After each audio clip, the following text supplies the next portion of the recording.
बोले कृष्ण कन्हैया लाल की,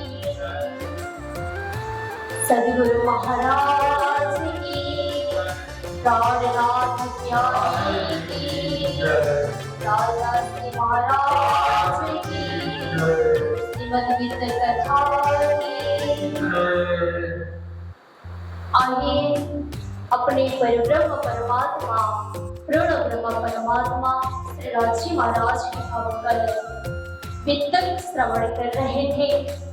हमारे निजानंदाचार्य सद्गुरु महाराज की कथा, हमारे निजानंदाचार्य स्वामी जी श्री प्रहलाद जी महाराज की कथा, इसे हम संपूर्ण सुंदर सा जी के इस कथा में हम सबको आवेदन किया जाएगा। हमारे लालदास जी महाराज ने कितने महान कृपा के सागर श्री राजी की कृपा से हमारे पास में रख दिए गए हैं। तो हम इतने भाग्यशाली थे कि हमारे परब्रह्म परमात्मा एक ब्रह्म आत्मा के लिए कितनी श्रद्धाएं, कितनी भक्ति की भावना को एक समर्पित किया गया, जो अपने जीवन को धन्य बनाने के लिए ये सदवाणी को बुझाए दिए गए इस संसार में, जिस संसार में असत जल दुख रूपी जिमी है, जहाँ पर दुख ही दुख है, माया ही माया है, जहाँ पर हमें कोई भी परमात्मा के निशान मिलने में बहुत मुश्किल हो जाती है। फिर भी परमात्मा ने हमें ऐसी मेहरबानी कर दी कि जब बाड़ी लेकर संसार में अवतरण हुए थे, तब उन्होंने कहा कि कीव कर जिन जान मना धने से लाई थामसे बचना। ये तो केवल कविता नहीं है जो आप सोच रहे होंगे। हम एक साधारण मनुष्य के भावना में ये चीज बहती है कि संसार रूपी माया ने इतना पकड़ के वो भाव प्रकट करवा देती कि कौन हम ये पानी पड़े तो शायद ही कोई किसी ने रचा होगा, यही तो भाव ऊपर हो सकता है ना। तो उसी प्रकार धनी जी ने ये कहा कि कोई किसी ने ये वचन की बाणी, ये तो साक्षात धनी स्वयं प्रकट करके ये वचन बाणी हुई है। ये तो कोई किसी ने कथा हुआ कविता नहीं है, कोई किसी ने बोली हुई वचन की सारी केवल नहीं है। ये तो साक्षात भावधनी पूर्ण ब्रह्म परमात्मा श्री कृष्ण राधे अस्तापित ने खुद आके ये वाणी को कहा गया वचन है। ये शब्द इस चौपाई के माध्यम से प्रहलाद जी के हृदय रूपी धाम में राजी महाराज साक्षात विराजमान होगी। ये शब्द कहाना पड़ा क्योंकि सुंदर साथ क्यों ना हमें पहचानना, ये हमें पहचान तो कर दीजिए। ये जीने में आके हमें कोई मेरी मोमिनी कायना फिसल न जाए कि मैं उनके रात सरपरवार का भरतार स्वरूप हूँ। मैं उनकी भरतार स्वरूप को ही अगर ब्रह्म अंगना ना पहचानी तो ब्रह्म सृष्टि कैसे वो आगे तब हमको पहचान कर सकते। तो इसलिए ये साक्षात वाणी हमारे पास में रखते हुए हम कभी कभार भूल पड़ जाते हैं। इसलिए बाहरिया नजर को मार देना तो अंदर की नजर को खोल के उस ब्रह्म वाणी को बढ़ाओ, तब उनके अंदर 5 शक्ति की दवार हो जाती है। मैंने कल भी बताई थी कि क्या है 5 शक्ति। धनी जी को जो साथ बदलना नूर हुकुम खुद बोल बदलना, ये वचन वाणी जब इस सत्य की दबान हो जाती है तभी धनी परमात्मा को पहचान कर पाते हैं। अगर ब्रह्म सृष्टि में भी ये सत्य की दबान ना हो जाती तो वो अपने परब्रह्म परमात्मा के भरतार स्वरूप को ना पहचान सकते। तो इसलिए प्रहलाद जी महाराज ने कल के प्रश्न तो कहाँ पहुंचे थे आपको पता होगा ना। अब तो कृष्ण की प्राप्ति होने वाली थी कि अपने परब्रह्म परमात्मा संसार में सुतपा और कृष्ण को वो वरदान के रूप भगवान श्री कृष्ण विष्णु स्वरूप इस संसार में प्रकट होने वाले हैं।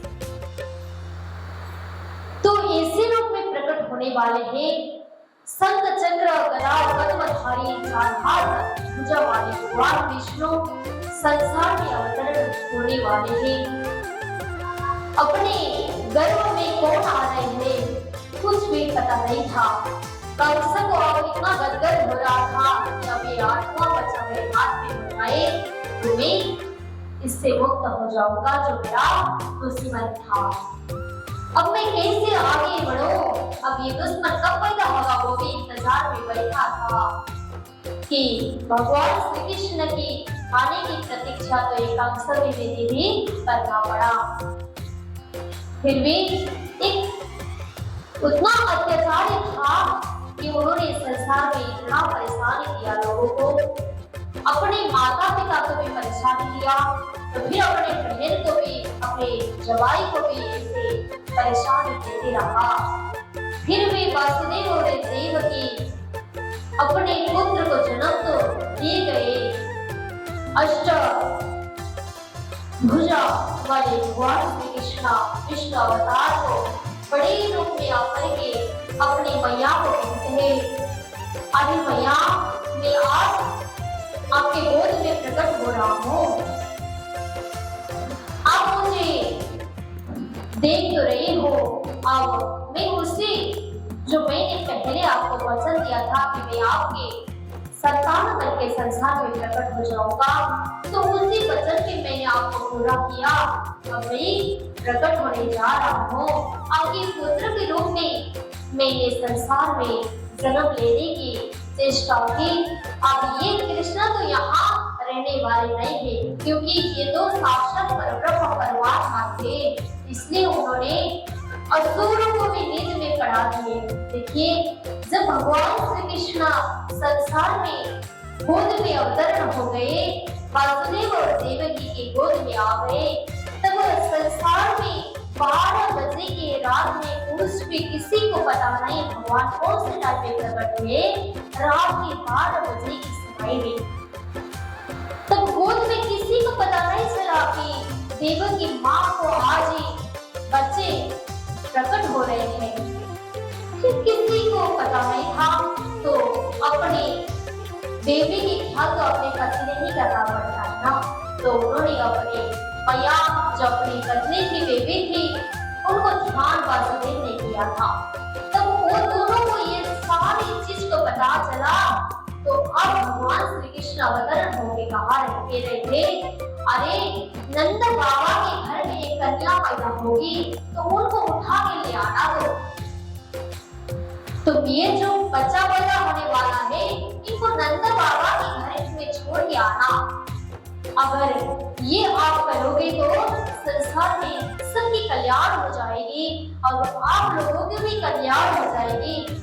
आपके तो बच्चा होके पैदा हुए हैं लेकिन संसार को कल्याण करने वाले लोग आ रहे हैं। ये साधारण से बच्चे नहीं है, देखने में किसी के बच्चे हैं, कौन किस रूप में बाबा मिलते हैं भगवान, कौन किस रूप में आके परमात्मा मिलते हैं, कौन किसके गोद में परमात्मा की अवतरण होती है वो भी किसी को पता नहीं होता। लेकिन जरूर अच्छी कर्म करने चाहिए, चाहे जो भी हो।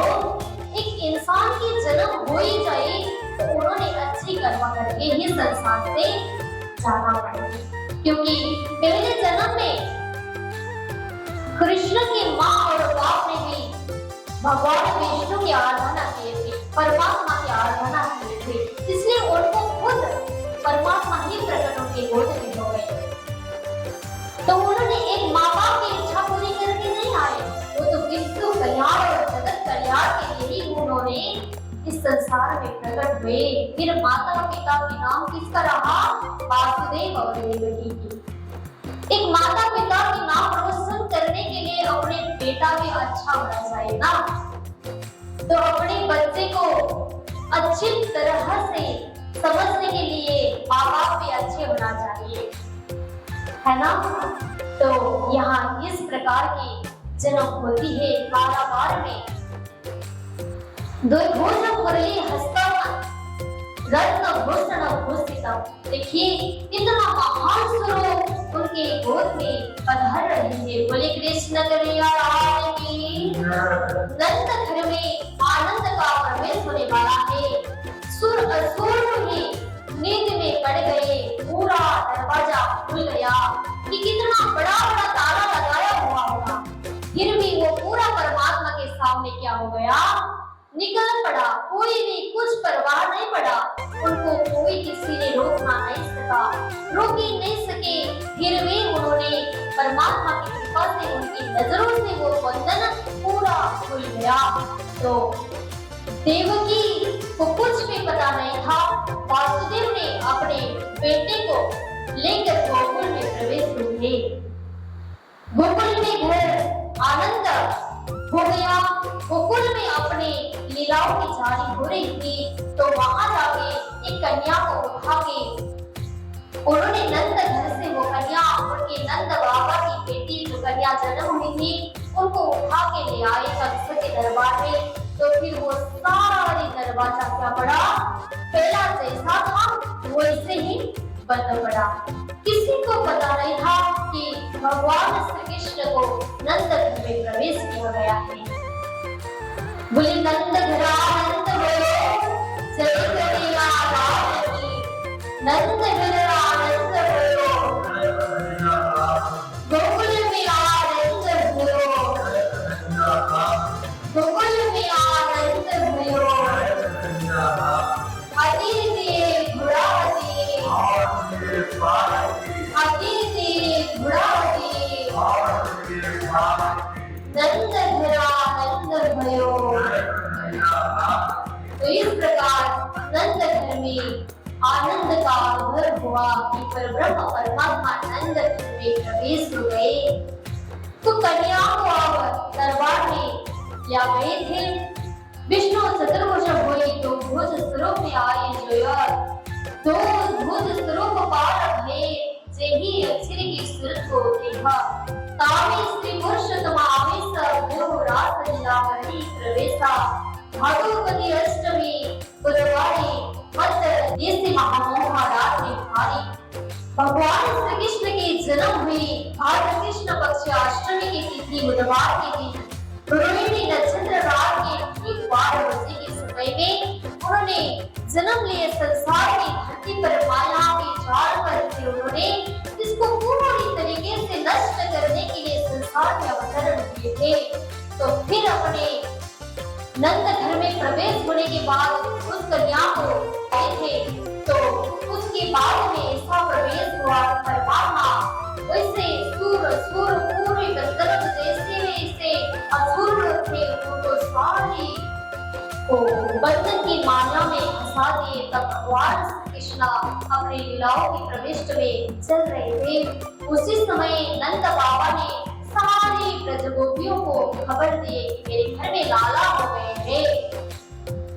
तो सब लाला को दर्शन करने के लिए पूरा लालायित हो गए। जो जिन ब्रह्म सृष्टि आत्माएं थे उनको तो पता चला गया कि हमारे आत्मा के भरतार स्वरूप कृष्ण तो प्रकट हो गए।